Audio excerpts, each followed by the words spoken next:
Pada episode kelima, Junho telah berhasil menemukan berkas milik kakaknya. Tiba-tiba terdengar suara alarm dan para pemain disuruh berkumpul. Permainan apa yang akan dimainkan selanjutnya? Squid Game episode 6, Ganbu. Kita mulai aja.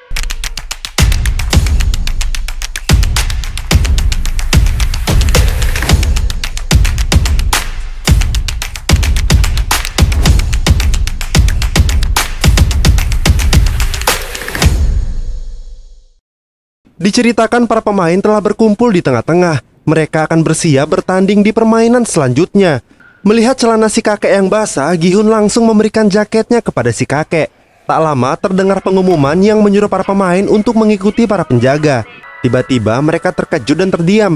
Ternyata mayat si dokter dan para penjaga yang ketahuan digantung layaknya jemuran. Inilah akibatnya jika tidak bermain jujur. Ingat, kedudukan kalian semua setara di sini. Kalian harus mendapatkan kesempatan yang sama tanpa diskriminasi.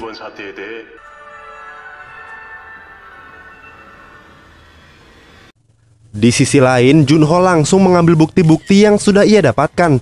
Tiba-tiba terdengar suara telepon. Niatnya mau diangkat, tapi frontman keburu datang. Junho lantas bersembunyi sekaligus menguping pembicaraannya frontman. Inti dari pembicaraan itu, para tamu VIP akan datang dan pertandingan akan dimulai tepat waktu. Setelah frontman pergi, Junho langsung menghampiri telepon dan berniat untuk menelpon polisi. Tapi sepertinya telepon itu hanya diperuntukkan untuk menerima panggilan saja. Sekarang kita ke para pemain ya. Petugas menyuruh mereka untuk membentuk tim yang terdiri dari 2 orang. Hanmi yang gatel langsung menawarkan dirinya kepada Gi-hun dan Sang-woo. Tapi ternyata tak ada satupun yang ingin satu tim dengan Hanmi. Seperti yang kita ketahui, awalnya ada 40 pemain. Tapi karena si dokter sudah tewas, jadinya hanya tinggal 39 pemain yang tersisa. Artinya ada 1 orang yang tidak mendapatkan tim. Sang-woo satu tim dengan Ali, Sebyok dengan Ji-young, Duksu bersama anak buahnya. Sementara Gi-hun, ia memilih untuk satu tim dengan si kakek. Sebenarnya Gi-hun kasihan, makanya ia memilih untuk satu tim dengannya. Setelah itu, para pemain disuruh untuk masuk ke dalam arena. Hanmi yang tidak mendapatkan tim seketika dibawa oleh penjaga. Setelah berkumpul, para tim disuruh untuk mengikuti masing-masing penjaga. Sang-woo sempat menyemangati Ali, kita bisa menyelesaikan permainan ini bersama-sama.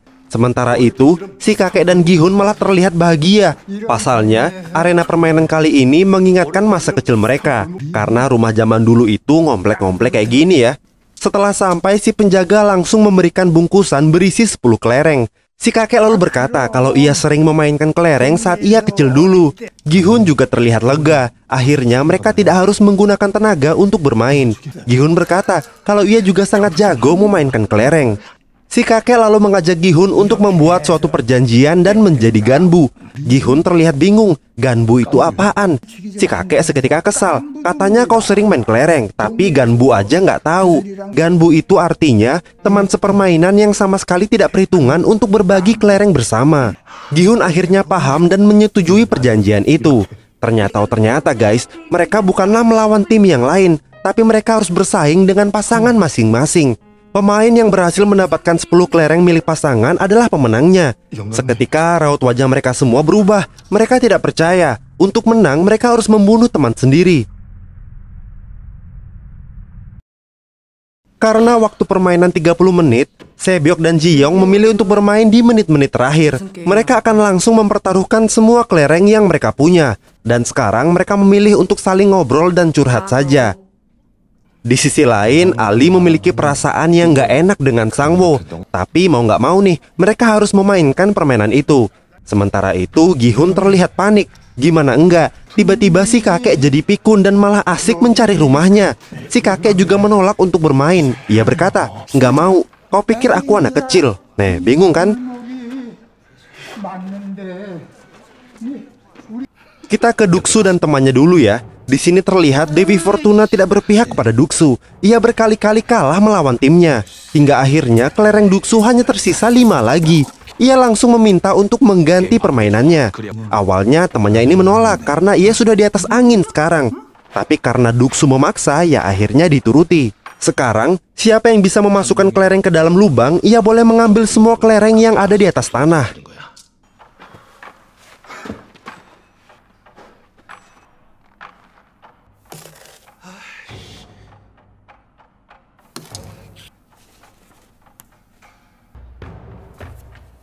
Berkali-kali mereka mencoba, hingga akhirnya Duxu kehabisan kelereng. Tapi lawannya, ia masih memiliki satu kelereng lagi. Dengan sombong, ia mengucapkan selamat perpisahan kepada Duxu. Tapi ternyata, keberuntungan tidak berpihak kepadanya. Kelerengnya malah mengenai kelereng Duxu dan akhirnya, Duxu yang menang.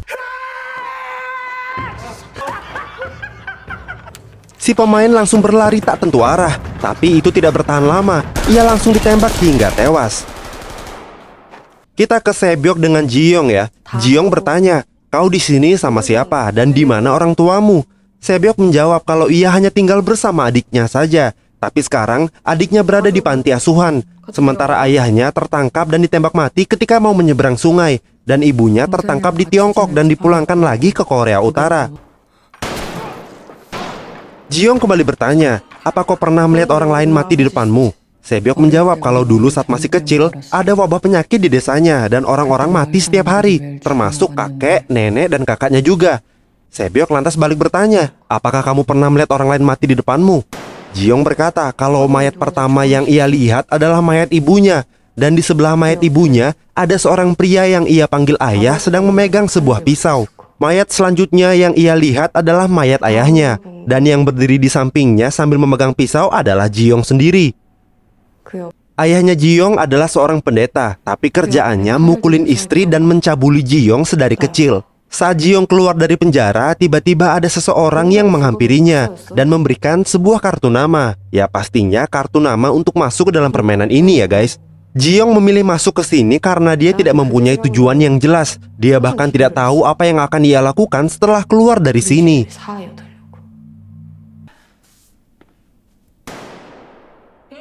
Karena waktu sudah semakin menipis, akhirnya mereka berdua memulai untuk bermain. Yang bisa melempar kelereng paling dekat ke dinding adalah pemenangnya. Sebyok mulai terlebih dahulu.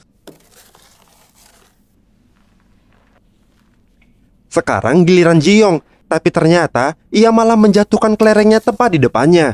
Sontak saja Sebyok marah, "Apa-apaan ini?" Tapi dengan santai Jiyong berkata kalau kelerengnya tergelincir dari tangannya. Jiyong lalu menjelaskan, "Aku tak punya siapa-siapa lagi. Sedangkan kau masih punya alasan untuk keluar dari tempat ini. Aku tak punya alasan untuk itu. Kau harus keluar dari tempat ini. Temui ibumu dan jemput adikmu." Akhirnya Sebyok menang. Sebelum ditembak, Jiyong mengucapkan terima kasih karena telah bersedia bermain dengannya.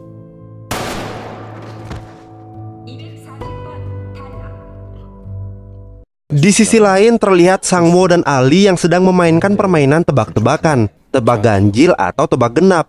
Tapi siapa sangka, Sangwo yang mengajari Ali cara bermain permainan itu malah ia yang mengalami kekalahan. 네가 줘봐.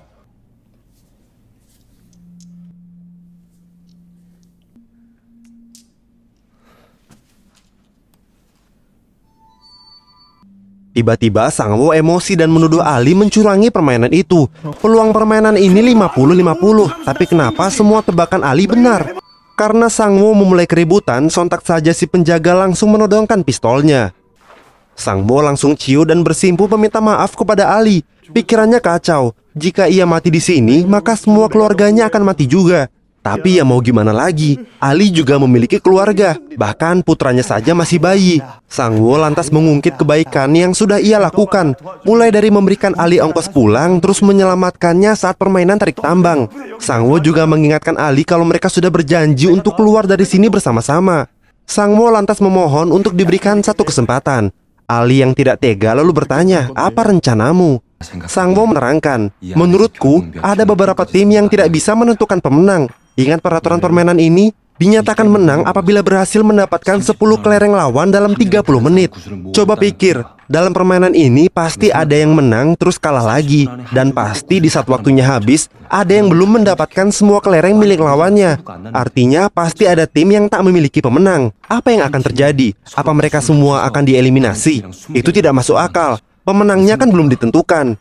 Jika itu terjadi, pasti ini akan menjadi persaingan antar tim. Sesuai rencana kita di awal, kita bisa menang sebagai tim dan kita bisa keluar bersama-sama. Dengarkan rencanaku dulu. Kau bisa menolak jika kau tidak setuju. Sangwo lantas mengeluarkan kelereng terakhirnya dan menjadikan itu sebagai jaminan. Sangwo berkata, kau harus mencari tahu tim mana yang akan tersisa. Cari tim yang terlihat sangat muda atau sangat tua. Ayo kita berpencar. Ketika Ali mau pergi, Sangwo tiba-tiba menghentikannya dan berkata kalau sangat berbahaya jika menaruh semua kelereng itu di kantongnya. Jika hilang, tamatlah riwayat kita. Serahkan itu padaku.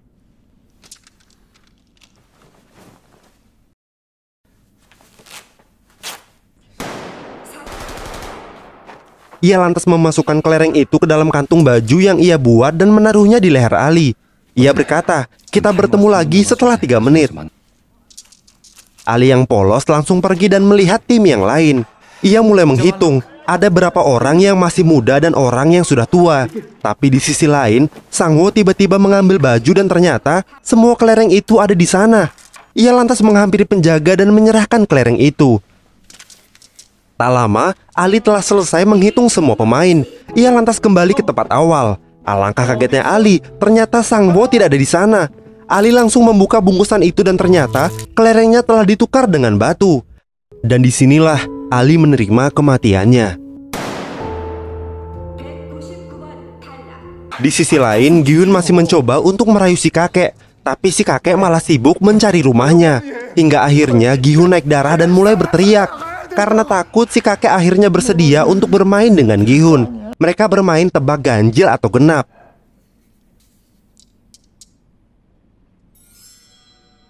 Tapi siapa sangka ya, ternyata si kakek lebih jago dibandingkan Gi-hun. Apalagi taruhannya si kakek itu besar-besar. Dalam 2 kali main saja, kelereng Gi-hun tinggal tersisa 1 lagi.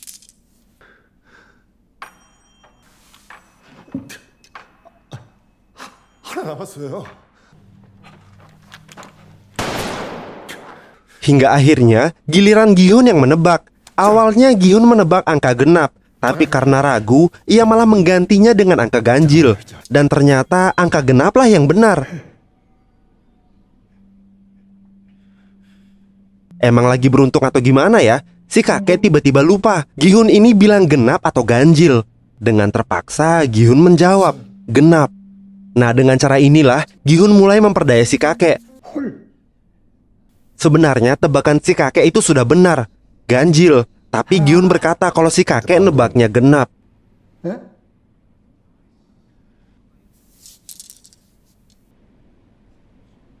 Hingga akhirnya si kakek hanya memiliki 3 kelereng saja. Karena Gi-hun melihat si kakek menggenggam 3 kelereng, dengan gampang Gi-hun bisa menebak ganjil. Walau sebenarnya hatinya sakit sudah membohongi si kakek, tapi ia harus melakukannya. Hingga akhirnya kelereng si kakek habis. Si kakek sempat meminta Gi-hun untuk dipinjamkan 1 kelereng. Ia masih ingin bermain. Gi-hun yang sudah tidak kuat menahan air mata memilih untuk pergi menghampiri penjaga. Tapi ternyata si kakek masih memiliki 1 kelereng lagi di kantung celananya. Gi-hun yang kaget sontak membongkar isi kantungnya dan ternyata benar, jumlahnya hanya 19. Gi-hun lantas memohon untuk bermain sekali lagi. Tapi si kakek malah terfokus pada sebuah rumah. Ia mengira kalau ini adalah rumah yang ia tempati bersama istri dan anaknya. Seketika Gi-hun menghampiri si kakek dan mencoba untuk menyadarkannya. Tapi si kakek malah terlihat semakin ngaco. Gi-hun yang sudah tidak tahu harus berbicara apa lalu memohon dengan sangat kepada si kakek. Dan akhirnya si kakek tersadar. Tapi tiba-tiba si kakek menawarkan untuk mempertaruhkan semuanya dan bermain 1 kali lagi. Kau mempertaruhkan semuanya, dan aku juga mempertaruhkan semua yang aku punya. Itu baru adil, kata si kakek. Gi-hun terlihat sangat kesal mendengar usulnya si kakek. Adil dari mana? 19 kelereng ditukar dengan 1 kelereng. Itu nggak masuk akal. Tapi tiba-tiba si kakek berkata, lalu apa membodohiku dan mengambil semua kelerengku adalah hal yang masuk akal? Seketika Gi-hun terdiam mendengar perkataannya si kakek. Ternyata si kakek dari tadi itu pura-pura pikun.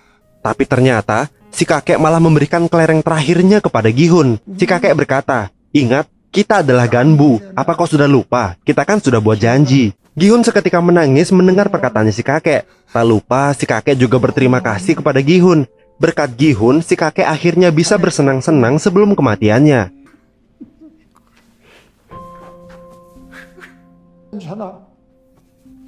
다 괜찮을 거야.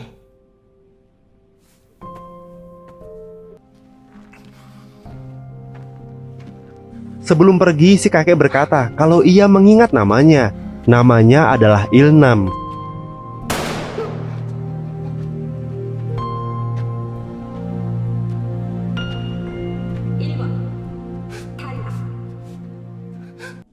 Baiklah, itulah akhir dari episode ke-6. Jangan lewatkan episode selanjutnya ya. Sampai jumpa.